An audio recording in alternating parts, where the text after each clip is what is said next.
Boa noite a todos. Na nossa reflexão de hoje, iremos pensar de maneira mais aprofundada a respeito do tema de não colocar a candeia debaixo do alqueire. É um tema extraído do Sermão da Montanha, que se encontra descrito nos capítulos 5, 6 e 7 do Evangelho de São Mateus. E também usaremos como referência duas obras espíritas: as parábolas de José de Souza e Almeida e Parábolas e Ensinos de Jesus, de Cairbar Schutel.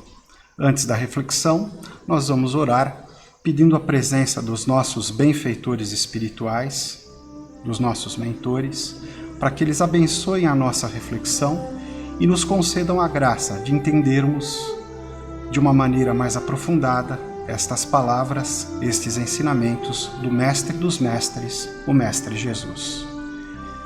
Iniciaremos pedindo em nossas orações por todos aqueles que sofrem, abandonados nas ruas, nos hospitais, por diversas doenças, devido à fome, devido ao pouco caso das pessoas, à falta de caridade. Vamos pedir também pelas famílias que nesse momento de isolamento se encontram bastante atribuladas, com dificuldades de natureza financeira também, pela escassez do trabalho. Vamos pedir por todos que sofrem e por todos nós que podemos de alguma forma ajudar para melhorarmos a nós mesmos, as nossas famílias e o mundo no qual vivemos. Iniciaremos com a prece que o próprio Cristo nos ensinou. Pai nosso que estais nos céus, santificado seja o vosso nome. Venha a nós o vosso reino e seja feita a vossa vontade, assim na terra como no céu. O pão nosso de cada dia nos dai hoje. Perdoai-nos as nossas dívidas, assim como nós perdoamos aos nossos devedores. E não nos deixeis cair em erros e tentações, mas livrai-nos de todo o mal. Que assim seja, graças a Deus, graças a Jesus. Não pôr a candeia debaixo do alqueire. Traduzindo para a nossa linguagem de hoje, seria não colocar a lâmpada debaixo da mesa, ou debaixo do móvel, ou debaixo da cama. Candeia é uma peça de iluminação usada durante muito tempo na história da humanidade, antes do advento da luz elétrica, que servia para iluminar. Ela era movida nos tempos de Jesus a óleo, a azeite. E depois da invenção, do descobrimento do homem das técnicas para refinar o petróleo, a querosene também. No tempo de Jesus, movida a óleo, as candeias eram colocadas nos veladores, que eram estruturas de madeira colocada no alto das paredes para que a candeia pudesse iluminar a todos. Então, não colocar a candeia debaixo do alqueire, o que significa? Alqueire aqui não é uma medida de extensão de terras, como muitos podem pensar hoje. Alqueire era uma cesta na qual as pessoas colocavam cereais, cestas utilizadas para medir o volume de cereais. Então, o que está sendo dito aqui por Jesus, nessa comparação, é que não se deve colocar uma lamparina, uma candeia, coberta por uma cesta, porque aí ela não consegue cumprir o papel dela, que é iluminar. No mesmo Sermão do Monte, Jesus afirma que nós que cremos no cristianismo, que acreditamos nas palavras de Jesus, nos ensinamentos do Mestre, devemos ser sal da terra e luz do mundo. O que é ser sal e o que é ser luz? O sal serve para conferir sabor aos alimentos, serve também para conservá-los. A luz, como todos sabem, como todos nós temos conhecimento disso, nos ajuda a enxergar os nossos caminhos, para evitarmos cair, para evitarmos nos machucar, para evitarmos que tenhamos ferimentos durante as nossas caminhadas. A luz serve para nos dar a noção visual do caminho a ser seguido, para evitarmos os tropeços naturais da vida que muitas vezes acontecem. Ora, se não tivermos luz e se não conferirmos sabor às nossas vidas, que tipo de existência nós teremos? Existência de sofrimento, existência de dor. Porque exatamente aí, no momento em que nós vivemos hoje, em todos os tempos, mas especialmente neste tempo de transição planetária em que nós vivemos, precisamos ter a noção da importância de ser sal e luz. Luz para iluminar todos aqueles que jazem nas trevas da ignorância e que chafurdam no lodaçal dos próprios vícios. Luz necessária para que as pessoas enxerguem realmente quem são e o que precisam fazer para se melhorarem a cada dia. É o que os espíritas, nós espíritas, falamos constantemente, enxergarmos as nossas verdadeiras deficiências e trabalharmos para melhorarmos a cada dia e para deixarmos essas deficiências, conseguindo superá-las, modificando os nossos hábitos, os nossos meios de viver, as nossas maneiras de viver, né? Então, luz para isso, sal para dar sabor. Devemos dar sabor à nossa vida, mas o sabor verdadeiro não está relacionado, muitas vezes, ao materialismo exacerbado no qual vivemos. O sabor verdadeiro, ele é conferido quando nós percebemos a nossa dimensão transcendental. Essa dimensão que ultrapassa os limites da matéria. A dimensão que é a nossa dimensão espiritual, né? A perfeição do homem elaborada por Deus, nosso divino Criador, reside no fato daquele homem saber desenvolver tanto a sua parte material, mas principalmente a sua parte espiritual. Como desenvolver a nossa dupla dimensão corpo e alma? Trabalhá-la de maneira harmônica, de maneira que não fique nenhuma das nossas dimensões sem o seu devido valor e sem o seu devido desenvolvimento, através da compreensão da nossa dimensão maior, de que não temos no mundo material a nossa residência definitiva, de que não estamos aqui para ficarmos para sempre, mas que temos uma passagem, como passamos por uma escola, onde desenvolvemos nosso aprendizado para nos prepararmos para a nossa vida na nossa pátria definitiva, que é o mundo espiritual. Então a importância de ser luz e ser sal, ela é conferida a todos nós que acreditamos em Jesus, que conhecemos Jesus e os seus mais fiéis colaboradores, né? A comparação de Jesus não se trata de uma parábola, diga-se de passagem, não é uma parábola, é uma comparação, porque parábola vem do grego parabolê e quer dizer o quê? Uma pequena narrativa, uma pequena história que tem um fundo moral. Aqui não se trata de uma pequena história, mas de uma simples comparação. Não pôr a candeia debaixo do alqueire, porque é uma atitude absurda. Tão absurdo quanto você acender uma lâmpada debaixo da mesa é você, sendo cristão, confessando a fé em nosso Senhor Jesus Cristo, não proclamar essa fé, não disseminar essa fé, não viver, não falar, não pensar de acordo com essa fé. Precisamos, portanto, para sermos sal e luz, combatermos as nossas próprias limitações, combatermos os nossos próprios defeitos, fazermos a nossa reforma íntima. Isso é o essencial. Aí sim haverá uma coerência necessária para o nosso bem-estar e o bem-estar de todos aqueles com os quais convivemos. Isso é essencial. De onde nasce a felicidade autêntica, a sensação da verdadeira paz que nos tranquiliza de verdade? Nasce da nossa consciência tranquila. Nasce da percepção que não estamos parados, simplesmente lamentando as nossas faltas, ou que não estamos também gostando de viver no mundo dos erros, no mundo da falta de caridade, no mundo da falta de fraternidade, que não estamos felizes com a situação do mundo atualmente. Um mundo ainda distante do que preconizamos, mas também não estamos desesperados. Estamos percebendo cada dia que passa que ser sal e ser luz também é uma construção. Não é fácil se tornar luz. Não é fácil ser um sal de boa qualidade que conserve e dá sabor aos alimentos. Daí a necessidade de nos prepararmos.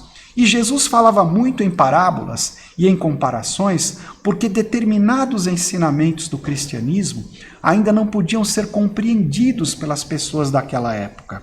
Parece contraditório. Jesus nos diz para sermos sal e luz, para não colocarmos a lâmpada debaixo da mesa, para não colocarmos a candeia coberta pelo alqueire, mas ao mesmo tempo ele também falava em determinados momentos de maneira enigmática, de maneira a utilizar as parábolas. as metáforas, as comparações, as analogias. Por que o mestre fazia isso? Porque ainda não havia chegado o tempo de tudo nos ser revelado. Tanto é verdade que a explicação do verdadeiro cristianismo, do cristianismo redivivo, ela viria mais de 1800 anos depois. 1857 anos depois, quando Kardec publica em abril o Livro dos Espíritos, trazendo uma interpretação mais aprofundada do verdadeiro cristianismo, do cristianismo redivivo. Por que não veio antes? Por que as ideias espíritas não foram plasmadas no mundo de uma forma mais organizada, bem antes de Kardec? Porque ainda não havia chegado o tempo disso acontecer. A própria vinda do Cristo foi preparada por mais de 1000 anos, com profetas que doaram suas vidas para prepararem os caminhos de Jesus. Mais de 1000 anos de preparação no mundo para que nós pudéssemos ter a honra de recebermos aqui encarnado o Mestre Jesus. E mais 1857 anos para que a gente conseguisse compreender aspectos essenciais da sua doutrina. Mas Jesus não falava tudo através de parábolas. Nos diz o capítulo 24 do livro do Evangelho segundo o Espiritismo, que Jesus falava sobre alguns temas de maneira reservada com seus apóstolos e para a população por intermédio de parábolas, porque ainda não havia chegado a hora. Para tudo existe um tempo correto. Para tudo existe uma hora certa. E esse tempo e essa hora são do conhecimento de Deus. Deus sabe o momento exato. Deus sabe quando realmente existem condições para que sejam reveladas a nós as verdades do mundo espiritual. Tanto é que no próprio Livro dos Espíritos existem muitos aspectos, por exemplo, a natureza de Deus, que ainda não nos foi dado o direito de conhecer. Ainda não temos a maturação intelectual, moral e afetiva para compreendermos todas as verdades do mundo espiritual e estamos muito longe disso. E o que nos distancia dessa maturidade espiritual, dessa maturidade intelectual, é o nosso próprio egoísmo, é o nosso orgulho. Orgulho e egoísmo, eis tudo aquilo que nos afasta da luz. Caridade e humildade, eis tudo aquilo que nos aproxima da luz, de Deus e da convivência fraterna com os nossos irmãos. Chegaram os tempos em que ser sal e luz faz-se necessário. É muito importante deixarmos os velhos hábitos e pensarmos na transformação planetária que estamos passando. Por isso que é necessário, nesse momento também, refletirmos bastante. Hoje, com o advento da tecnologia, vivemos num mundo de grandes quantidades de informação. Nunca foi tão fácil pesquisar. Nunca foi tão fácil conseguir informações através da rede mundial de computadores, da internet. Porém, eu acredito que nós estejamos vivendo um momento onde há um oceano de informações e um deserto de reflexões. E isso me preocupa muito, porque informações sem reflexões podem até ser perigosas. Não é à toa que Jesus dizia também no mesmo Sermão do Monte que não se devem jogar pérolas aos porcos. Por que isso? Porque algumas informações para as quais as pessoas não estão ainda preparadas para entender e aceitarem, podem revoltá-las e podem lhes fazer mal. Até mesmo para falar a verdade, nós temos que usar a didática, a pedagogia do Mestre dos Mestres, o Mestre Jesus, que por esta razão, por saber que ainda não estávamos preparados, falava para todos nós em parábolas. Porque as parábolas têm o dom de nos fazer refletir. E é o que mais falta no mundo de hoje, é a reflexão. Há muita informação, pouca reflexão. E para que possamos entender o significado profundo da nossa reflexão de hoje, de ser sal e luz, é preciso que nós estejamos em plena sintonia com a espiritualidade superior e com os desígnios do Mestre Jesus para todos nós. Ao nos recomendar a caridade, Jesus não falou somente por parábolas. Foi muito claro. Tanto é que no julgamento final, no final do Evangelho de Mateus, ele deixou claro para nós qual o roteiro a ser seguido para encontrarmos a luz. Falando claramente, eu tive fome e me destes de comer. Eu tive sede e me destes de beber. Eu estive doente e preso e fostes me visitar. Estive nu e me vestistes. Esses procedimentos da caridade verdadeira estão em nós? Estamos nos lembrando nesses tempos de crise de praticarmos a verdadeira caridade? De auxiliarmos os nossos irmãos em dificuldade? De sermos para eles luz e sal? Estamos praticando a caridade com aquele espírito do bem-aventurado servo Francisco Cândido Xavier, que dizia com muita propriedade: a caridade começa no lar? Sim, porque muita gente acha que para fazer caridade precisa ir ao centro, ou às creches, ou aos orfanatos. De fato, nesses locais a gente pode fazer muita caridade, mas o primeiro lugar onde precisamos praticar a caridade e a humildade é junto àqueles que são os nossos familiares, o nosso círculo mais estreito de convivência, aqueles com os quais reencarnamos para saldar débitos passados e para evoluirmos. A caridade começa no lar. Qual foi a última vez que você perdoou o seu irmão por uma ofensa que ele lhe fez? Qual foi o último abraço, nesses tempos em que se abraçar pode transmitir doenças, especialmente o Covid-19, que você dê um abraço no seu irmão em desespero, no seu pai, na sua mãe, nas pessoas que foram responsáveis pela sua maturação, preparação para a vida em sociedade? Qual foi a última vez que você desinteressadamente perguntou com sinceridade para o seu pai, sua mãe, seus irmãos: vocês estão bem? Precisam de alguma coisa? Começa no lar. A caridade começa no lar. Depois, ela se amplia para todos os nossos círculos de convivência. E na praxis efetiva da caridade, encontramos o quê? A energia necessária para ser sal e luz. Para entendermos profundamente os desígnios de Deus, que são expressos na lei maior, que é a lei do amor. Somos filhos de Deus e nos revela João em sua primeira epístola que Deus é amor. Temos no nosso DNA o DNA divino do amor. Se agirmos em conformidade com o nosso DNA, teremos saúde espiritual.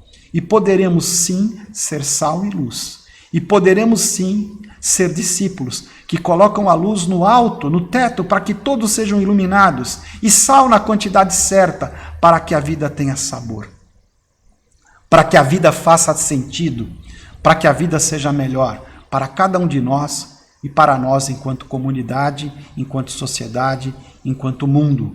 Lembrando que à frente desse mundo, dessa grande comunidade cósmica chamada planeta Terra, existe o Mestre Jesus, o nosso governador espiritual, que hoje mais do que nunca está nos preparando para revelar novas verdades, verdades que o Espiritismo começou a descortinar, nos falando da multiplicidade das existências, nos falando da multiplicidade dos mundos, das diversas moradas da casa do Pai, onde cada um de nós passa estágios de evolução, sempre rumando para a perfeição. Como Tomás de Aquino nos dizia, saímos de Deus e um dia retornaremos a Deus. Esse é o nosso trabalho de caminhada. Essa é a nossa caminhada. Uma caminhada de sair e retornar para Deus depois de termos passado pelo grande burilamento das diversas encarnações, oportunidades abençoadas de evolução, com as quais o Pai nos abençoou. E tudo sendo feito no seu devido tempo, com a sua devida paciência, gradativamente, sem saltos. É assim que Deus nos ensina a procedermos, e assim poderemos conhecer a verdade. E nos diz o Mestre Jesus no capítulo 14, e a verdade nos libertará. A verdade maior é que somos seres filhos do amor. Viemos a este planeta para amarmos e aprendermos a amar, e somente pararemos de retornar a ele e a outros mundos, ainda de provas e expiações e de regeneração, quando tivermos efetivamente aprendido a amar. eu encerro com uma grande reflexão anônima que eu encontrei esses dias e que eu achei por bem trazer a todos vocês na noite de hoje. Trata-se de uma pequena alegoria, de uma pequena parábola. Já que Jesus falava em parábolas, eu também ouso terminar a minha reflexão de hoje com uma parábola. É um encontro que ocorreu entre a parábola e a verdade. E esse encontro nos deu uma grande luz para a reflexão do porquê as coisas não nos são reveladas de uma só vez. Diz assim esta parábola, intitulada A Verdade e a Parábola. Vou ler para vocês porque gosto de ser fiel ao texto. A verdade visitava os homens, sem roupas e sem adornos, tão nua quanto o seu nome, e todos os que a viam viravam-lhe as costas de vergonha ou de medo, e ninguém lhe dava boas-vindas. Assim, a verdade percorria os confins da terra, rejeitada e desprezada. Numa tarde, muito desolada e triste, a verdade encontrou a parábola, que passeava alegremente num traje belo e muito colorido. Verdade, por que estás assim tão abatida? Perguntou a parábola. E a verdade respondeu, porque devo ser muito feia, já que os homens me evitam tanto. Que disparate, riu a parábola. Não é por isso que os homens te evitam. Toma, veste algumas das minhas roupas e vê o que acontece. Então a verdade pôs algumas das lindas vestes da parábola e, de repente, por toda parte onde passava, era bem-vinda. Então a parábola falou. A verdade é que os homens não gostam de encarar a verdade nua. Eles a preferem disfarçadas.